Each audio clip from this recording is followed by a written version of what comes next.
SciFi Addict here, a name change from the previous SFB Addict, just rebranding the channel a little bit. What we're going to do here is a video for making a model in Blender, and we are going to make a generic freighter. So here we are. This is a tug. This is what's available on the ADB Shapeways store. Here is a dual pod freighter.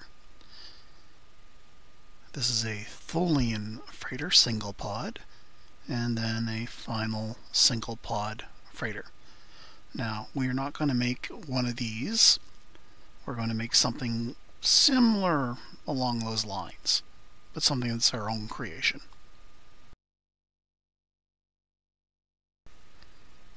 Now we're going to open up and append in a cargo pod that I made for a Federation tug, and here it is. Now, a little word of warning: I made this video recording the audio as I did it, only to find out that I had the wrong device selected for audio source. So I'm voicing this over after the fact, so I'm kind of trying to remember what it was I was doing as I sort of voiced the video. But anyway, here we are looking at the Federation tug's cargo pod. It's basically a tube with a coupler. And the idea was that we could use a coupler here to connect multiple pods. So here we are in Blender. These buttons here in the top right are for the various modes: rendered, dev, wireframe, etc. And when you hit the letter Z on the keyboard, it gives you the option of picking the various modes of looking at things. These buttons on the side are where most of the properties are for the various things. Here I just deleted the world, so instead of a gray background, when I look at it in rendered view, it's now space black. You can actually change that background color to be a green color for green screens kind of thing, for doing video work.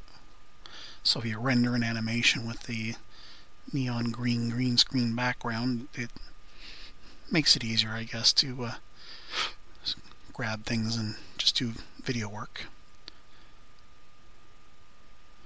Now, when I made these pods, I had made connectors and dock ports on the pods. On the front here is a docking port connector. There's one on the top as well. And of course we have the same thing on the other side.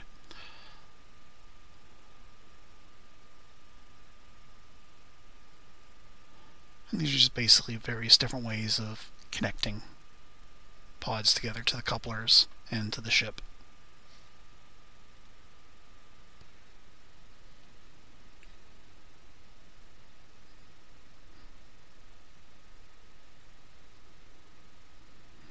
I really wish I could remember what it was I was saying as I was making the video, but I'm going to have to do it from the playback, as I said. So here we are showing how to duplicate the cargo pod. Just select it, hit Shift D to duplicate it, and then I'm dragging it over and showing how the coupler would join two cargo pods together.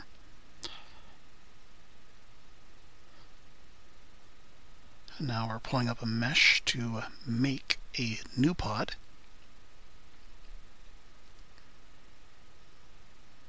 There's multiple ways of doing it. And here I just rotated the cylinder. I hit the R key and then I rotated it on the X axis. Now I'm grabbing it and just hitting S for scale. So there's multiple ways you can get things to be the shape that you want them to be. So that was one, and then I hit right click, which cuts out of what it was you were doing.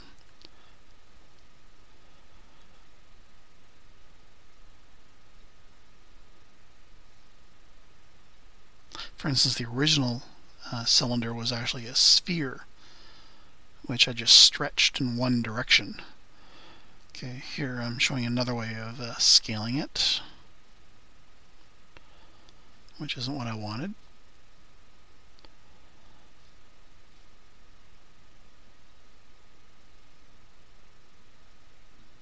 Okay, so here I just rotate it again. Now I'm scaling it large.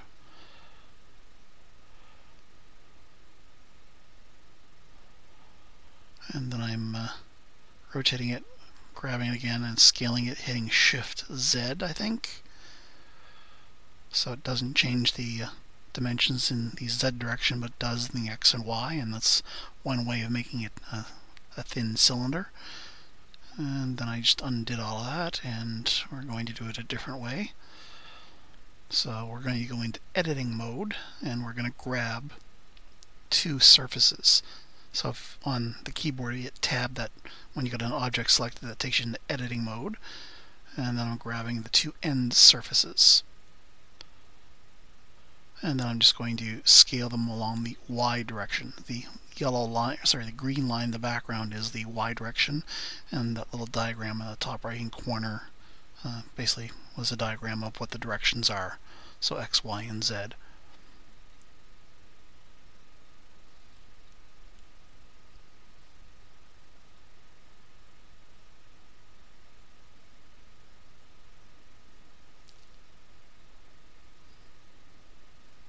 Okay, so now we're going to use, we're going to round off the ends of the cylinder to sort of make them round. And there's multiple ways of doing this.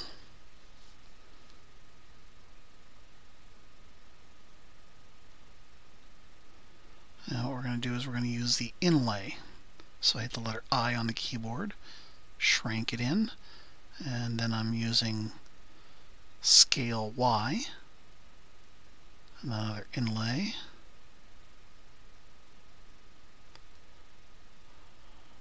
Another scale Y to pull these out.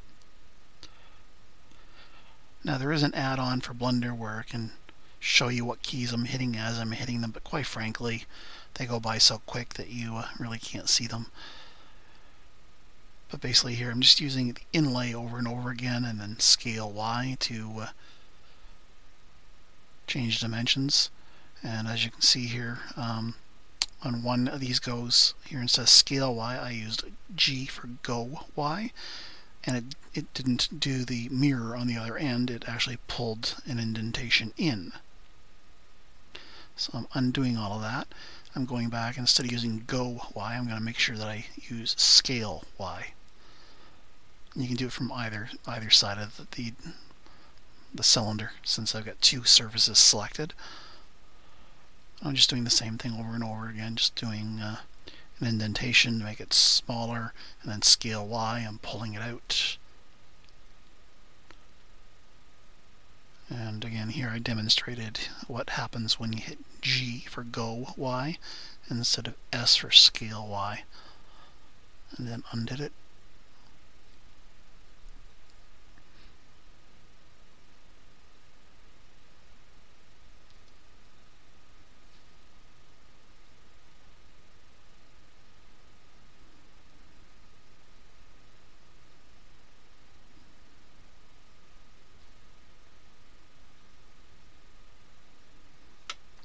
So what we're doing is we're just doing that over and over again to slowly build up a curve at the end of the cylinder.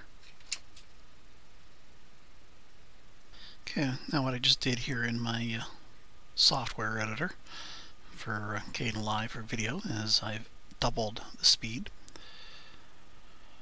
of the video. Okay, so here I'm grabbing an individual ring, and I'm using S for scale to show how that can change the angle of the curvature that we're slowly building up.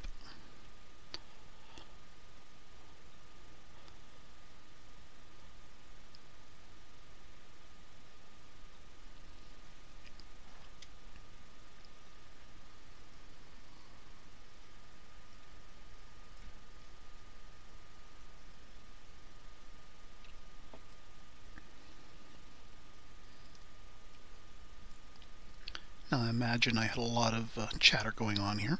Okay, so at the end of the cargo pod we had a docking connector. Okay, so here we used E for extrude, and I extruded inwards. And again, we're just using I for inlay, I guess is what it's called, and we're making smaller and smaller circles and using the scale to make them come in and out to make a structure. And there I'm comparing the original pod's curvature, which is actually much less physical work in terms of the mesh, and what was used was a modifier, a subsurface modifier. So now we applied it to the new tube and brought it up to a subsurface modifier of 4, and that way you could see it from both of them. And now I'm just grabbing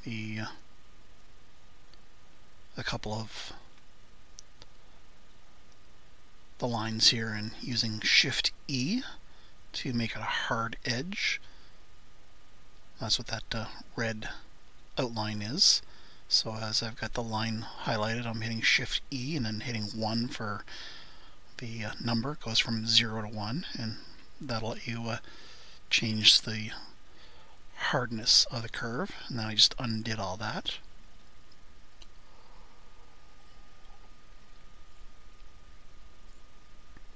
Now I'm just playing around with the ends of the cargo pod. There you go. I just went to wireframe view. So when you hit the letter Z, it gives you an option of what type of view you want to go to, and I went to wireframe. I didn't mean to have this set of surfaces selected on this end, so I just undid it. And I'm selecting what I did want. Now making some more adjustments to get the look that I want, and that's just me playing around with showing what you can do with the mesh by hitting scale, and instead of scale that's extrude. So you use scale, it sort of pulls the rest of the mesh along with it, but if you use extrude, it'll actually sort of separate what you're trying to do. So I'm just making sort of like a button-like kind of concentric circle look to each end, which is what a cargo docking pod entrance would kind of look like to me in my imagination. And here I'm doing the Shift E to make them hard edges, and now you can see instead of sort of like being pushed in kind of thing, it now looks sort of like it's been sculpted or manufactured in instead of being sort of like hammered in.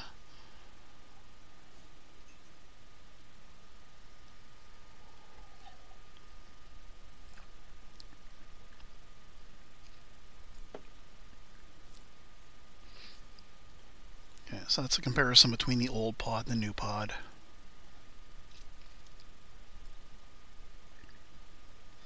And I'm deleting the old pods here in a few moments, but the coupler, I'm moving it over. Now with Blender 2.8, when you're zooming in and out, sometimes it'll disappear objects unless you go into editing mode, which is what I just did here. So I'm highlighting all the surfaces of the coupler. I rotate it around to the other side, and I've got a transparent view for the pod turned on. And what I'm doing is I'm just sort of moving that coupler around to sort of judge where on the pod the end of the coupler would meet, because on the end of the tube here I'm gonna make some modifications that would more tightly mesh or connect with that coupler. So I'm gonna grab this ring, and I'm gonna use an inline cut, which puts a new line on the mesh. I did it right in the center of that surface area. And I grab that line, I'm scaling it in. I'm using the Shift E to make it a harder edge. Now I'm just scaling it back with scale S and then Y for scale it in the Y direction. I'm only doing it on the one side so far. Now I'm going to repeat the same thing on the other end. So grab it, do an inline cut,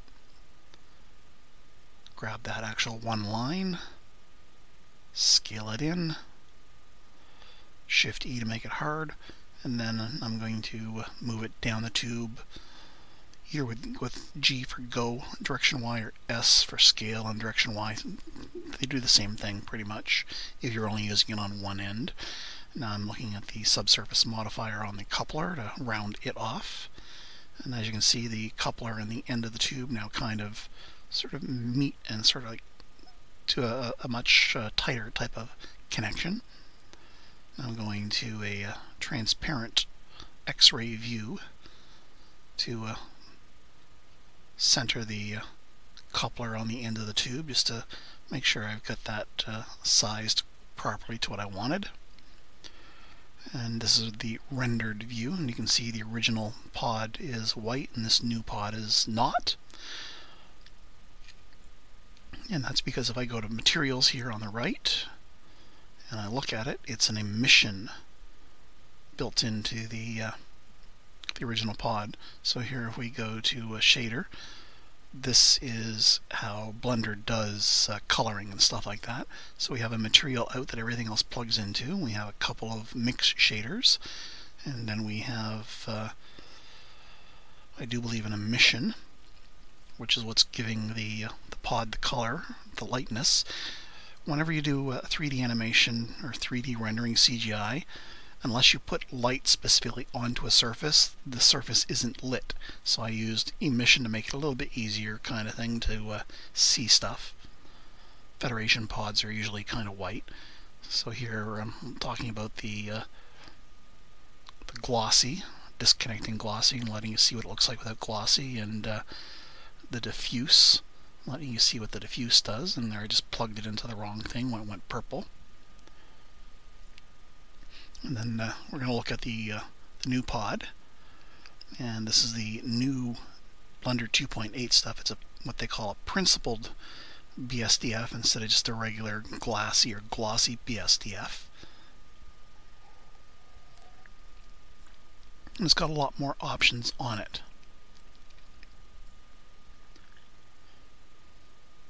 So we have an option here for metallic look. Now I'm brand new to Blender, and I'm also brand new to 2.8, and I'm brand new to doing CGI work. So I haven't really read the manual, I've just been playing with things to see what they kind of do.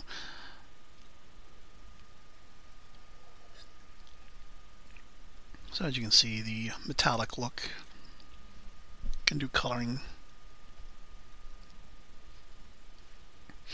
And you can sort of do a subsurface color to it as well, which will kind of do it a little bit of a tint kind of thing. And then you got a sheen.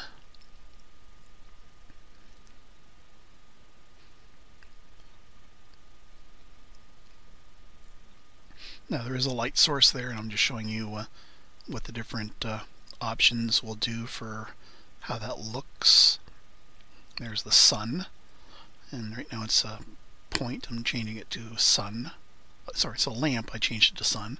And as you can see, with the various brightness settings, it actually changes the color of the object you're looking at. So it isn't actually a white cylinder. It's actually sort of gray. So if your white light is really, really strong, it just overpowers the color of the material. So I just turned down the brightness of that sun, and now you can see the coloring of the material as it is actually meant to be.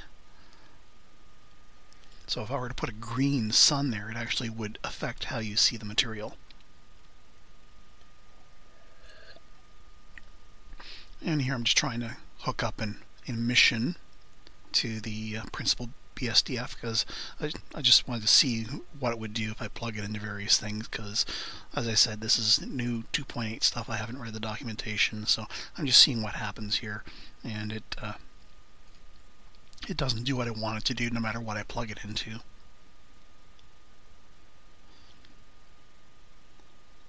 So I got rid of that, and I think I pulled up a texture here for, I think, bricks.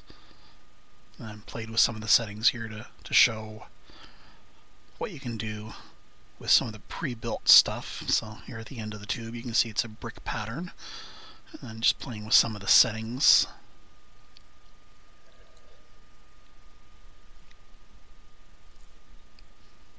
Now, I don't want a brick pattern on my cylinder, but this is just one way that you can do coloring of your materials and things like that. And as I said, I haven't really played with it here, but this particular one looked pretty good, but you can only see it on one side of the tube because there's no light on the other. So what I'm going to do is I'm going to grab the light, duplicate it, and move it to the other side, and have a light source pointing at the pod from both sides, so that we can see what that pattern looks like all around the tube.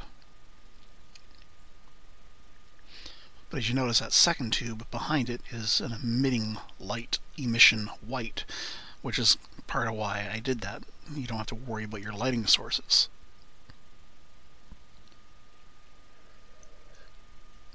Okay, so I got rid of the old pod, got rid of the texturing on the new pod. And we're going to start doing some work on the ship.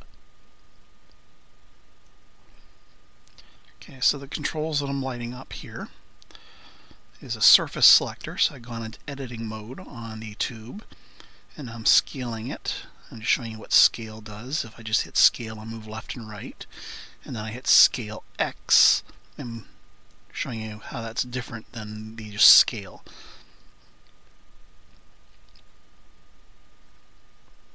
So I'm sort of doing a squarish look to the pod on the top and bottom. And now I'm undoing it all, because I'm showing you what doing them individually did. Now I'm selecting all four at the same time, and then hitting S for scale, X for the direction, and then just moving the mouse. And here I'm just doing scale Y to show you what happens if you play with it, and then just undid it. So since not every cargo pod is going to be in a cylinder, some of them can be different shapes. Now this one kind of looks like a hot dog sort of wrapped in a dough bun kind of thing. Pig in a blanket, I think they call it. I just duplicated the object and moved it in the X direction by 2 units. Now selecting the end of the tube. So I hit the letter C for doing a circle select, and then just move the circle to select what I wanted to select. And now I'm doing circle, or C for the circle again, and shift, and then click to undo what I don't want selected. And then I duplicated that surface by hitting shift D to make a copy of it, and then I hit the letter P to separate it as its own object. Now I'm going to duplicate it again and put it to the side. And then I did Control J to make those two pieces one object. I'm moving them out. I'm going to modify it again. Sorry, I haven't done the Control J yet. I'm just doing the Control J right now on the video. There we go. Now I'm going to grab the edge tool. I'm going to grab the edge of those dishes, and I'm going to extract them using the letter E, and then moving the mouse to sort of make a connection point. I'm grabbing these two surfaces, and again doing E for extract, and then only in direction X. And I'm dragging these two surfaces towards one another. Now I'm zooming in to show you that they're not connecting yet. So again, I do another E for extract, which changes the shape, and then I make them even closer. So now they're pretty much just touching as far as your eye looks. And now they connect sort of like the coupler did earlier, nice and tight. Now I'm duplicating this again, rotating it 180 degrees by hitting the letter R for rotation, and then I just rotated it along the X axis so it's fitting the other end of the pods.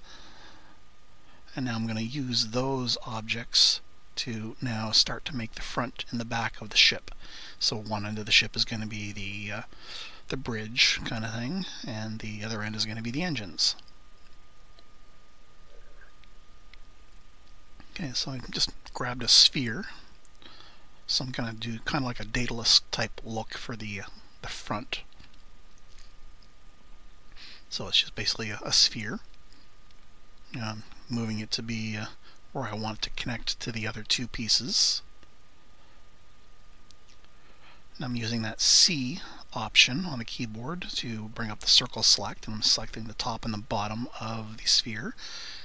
And then I'm using S for scale, and then the Z key for Z direction, and I'm moving the mouse to scale it in and out to flatten the top and the bottom of the sphere.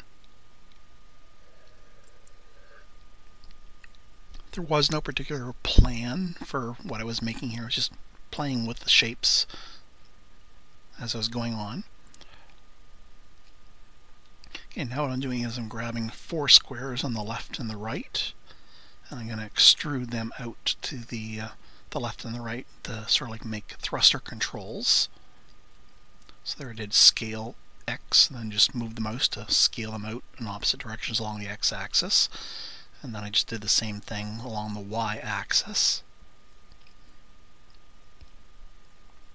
Now I added a subsurface subdivision modifier to the sphere, and showing you what that looks like at different view levels. So the higher the render or the view level, the softer or smoother the curvature is, and the lower the number, the less smooth it is. Now I'm adding a square mesh for the engine part. I'm going to hit tab here to go in editing mode, and I'm going to grab the 2 side surfaces. I'm going to use I for inlay to make this the surface smaller. Then I'm going to extract, E for extract, the surface out a little bit. And again, another set of inlays, another extraction out. I'm going to drag it in the Y direction a little bit, and then another extraction out in the X direction. I'm using S for scale, and then X for the X direction. And I'm doing sort of like a rocket engine sort of thing on the back here. I'm using I for inlay, making it smaller, dragging it out, using S for scale to make them bigger, E for extract to go inwards on the model. So this is boxy, but once I add a subsurface subdivision to it, it'll change it. So here I'm scaling the internal of that a little bit, and then the X side, the external of it, to make it a little bit smoother. Now here comes the subsurface subdivision. I'm going to slap that up to a good 4 or 5, and now it looks not boxy at all. So here we have the warp nacelles. Grabbing the end, I'm doing Shift E to make them flat. And I'm grabbing the bottom edges and moving them in to give that sort of unique Federation look to the end of the warp nacelles. Now I'm doing I for inlay, and then E for extract, playing with it a little bit.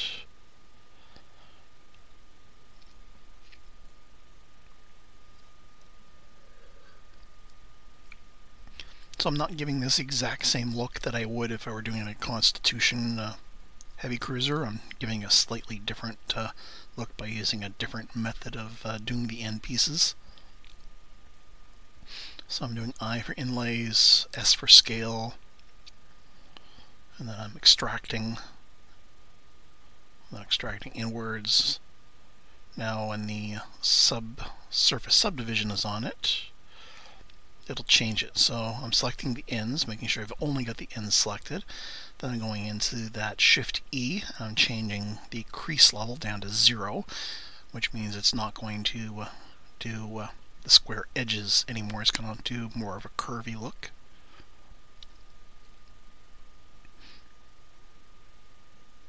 And here I'm just playing with the cone of that rocket thruster kind of thing. I'm going to scale it up a little bit, and I'm going to make it shorter.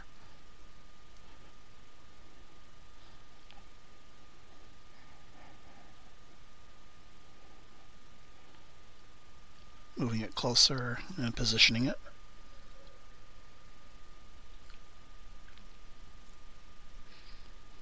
Now I'm just eyeballing this. I should be using numbers when I tell it to move kind of thing. So if I say go X, then I can type in a number of units kind of thing. But I'm just eyeballing it using the mouse.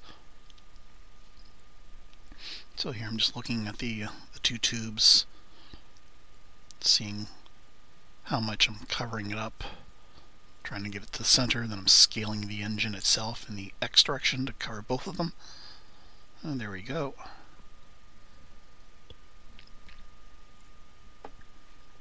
Now I'm going to extrude the front end of those nacelles.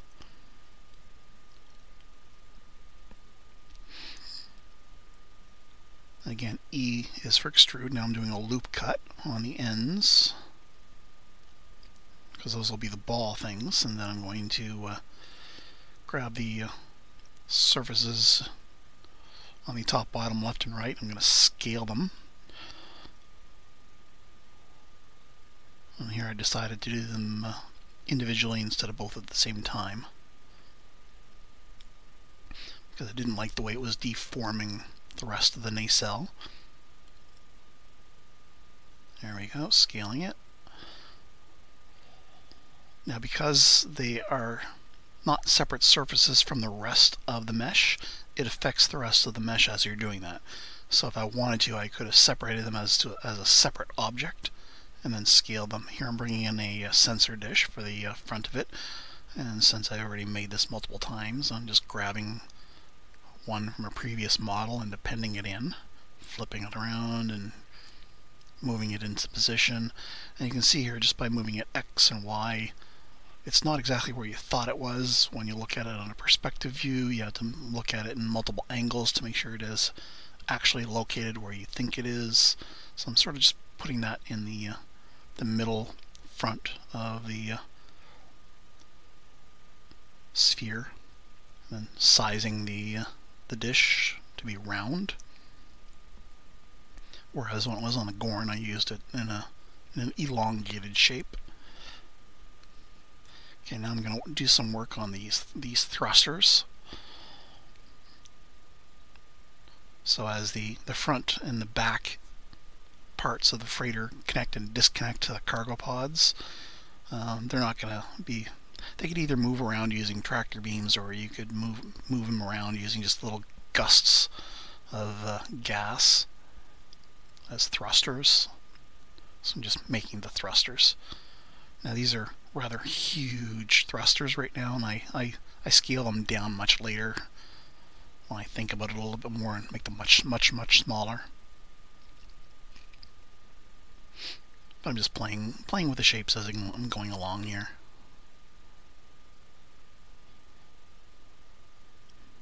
And now I'm just grabbing the internal surfaces.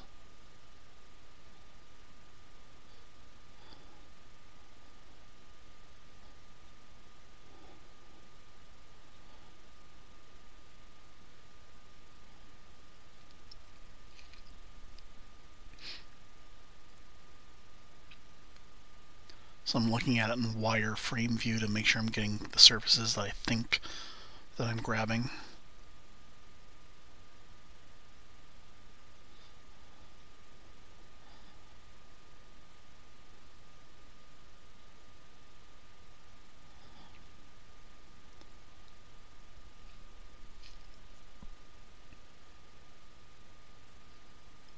So I'm going to grab this for all four of the thrusters that I've made so far.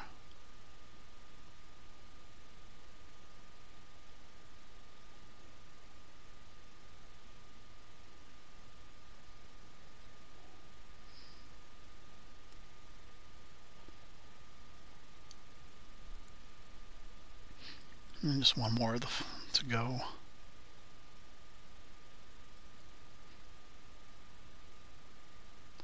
Now there's tiny little dots that I'm clicking on to make sure I select the surface that I want. And sometimes there's another dot in behind it. Okay, so here I'm changing the crease level down to 0 so it's more curved rather than squarish.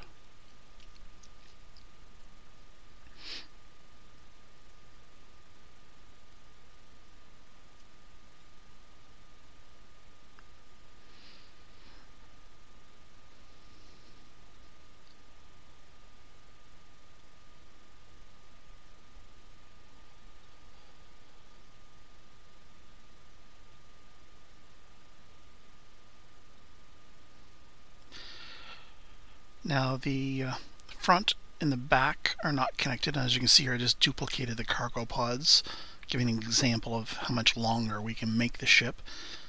So that's why I wasn't doing a shape from the back engine to the front bridge part, connecting them physically. I'm leaving them as separate items so that you can put a huge number of cargo pods in there. So right now I'm making a bridge window. So I selected the surfaces, did an inline. Here I'm showing what the difference between using the G for go and E for extract look like. I grabbed the back surface and squared it off. Now I'm duplicating that surface. And then I'm going to separate that surface, separate the duplicated surface, and I'm going to turn that into the window, an emission source. Now I flubbed up what keys I was hitting here for a little bit, and I wasn't getting the actual surface that I thought I was getting. Okay, there I got it. Now I'm renaming it, and I moved it forward just a little bit, and now I'm changing its material. I'm unlinking it from the material that is the actual ship, and now I'm giving it a new material. I'm making it an emission source. I was just seeing what other materials were there. Okay, so now it's a white emission source. If I do a quick render, it shows it as a window.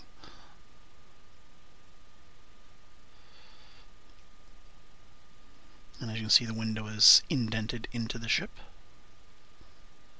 And now I'm showing you the two surfaces. I'm zooming in and trying to show you the new surface that I just made and the original surface that's behind it. So if I wanted to, I could actually make a cavity in there and put little figures and a little bridge and all that, and put an emission source behind it all, and then do another surface and actually do it as glass. And that way you could actually see into the bridge and see the chairs and the little figures. But this is the type of view you're actually going to get most of the time when you look at this ship. It's not going to be close up, it's going to be farther back. So we're just going to leave it as just a light source emission for what would be a window. Lots of different techniques, most of which I don't know. So now I'm showing you what the difference between the subsurface modifier view would be if we up the view. And as you up the view, it changes the computing power needed to look at it. And here I'm just rotating the camera to give you that perspective view and repositioning it a bit. I'm going to show you what a render does in a moment. So that's the preview render, and the preview render will only show you the low resolution subsurface divider settings that you have. So if you've got it set on render up to a level 6, but your preview is set to a 2, you see a blocky shape. When you actually render it, you see the much curvier, fully rendered surface. So here I'm showing you the difference between the back engine, which is set at a 6, and the front bridge, which is set at a 2, and I think the cargo pods are set at a 2.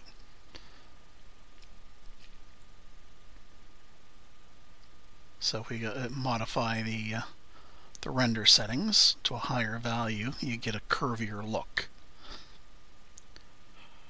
And now I'm just showing you what the difference in computing movement ability is by using the view. So I'm selecting each object and upping the view to what it would be for the actual full render.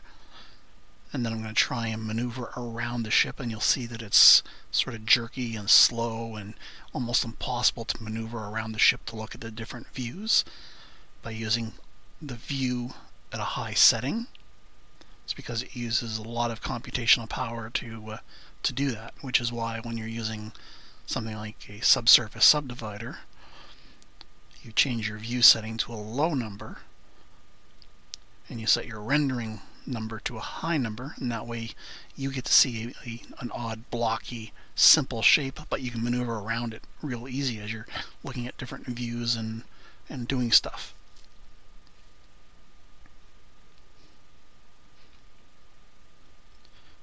Now the thing is that when you're going to start connecting things to shapes, you have to remember to up your view to a high number so that you can make sure that the things are actually connecting where you want them to. So now I'm doing the warp close on the nacelles, so it's the same technique as the bridge window.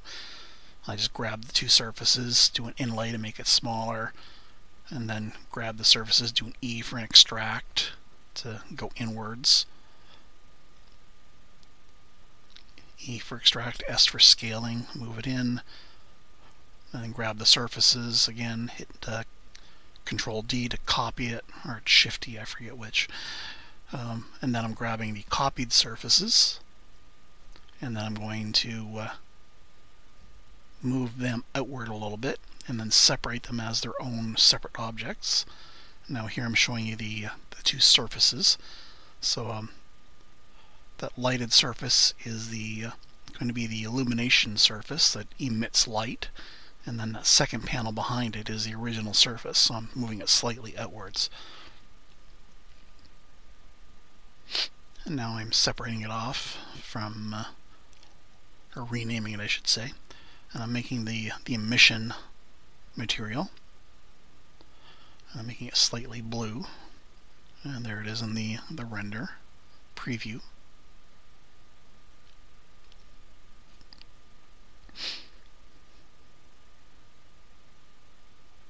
And that's what it looks like from the camera.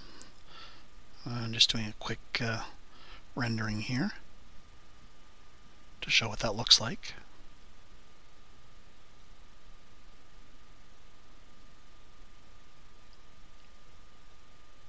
And then saving that image.